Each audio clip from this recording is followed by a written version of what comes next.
بسم اللہ الرحمن الرحیم۔ کیا عورت کی آواز پردہ ہے کہ نہیں؟ اس کا جواب یہ ہے، عورت کی آواز کا پردہ نہیں ہے۔ پردہ اس آواز کا ہے جس میں فتنے کا اندیشہ ہو۔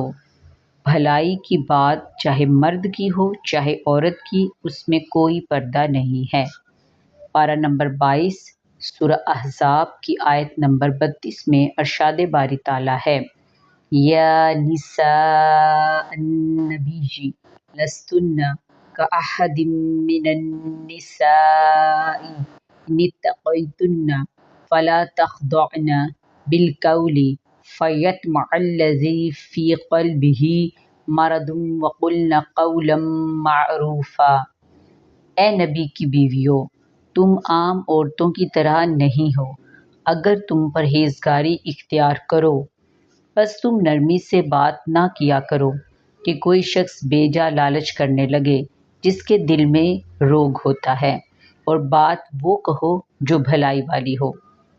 یعنی کہ وقت حاجت، وقت ضرورت بالکل عورت کو بات کرنے کا حکم ہے۔ پابندی اصل میں بھلائی کی بات کہنے پر ہے کہ فقط بھلائی کی بات کی جائے تو عورت کی آواز کا کوئی پردہ نہیں ہے۔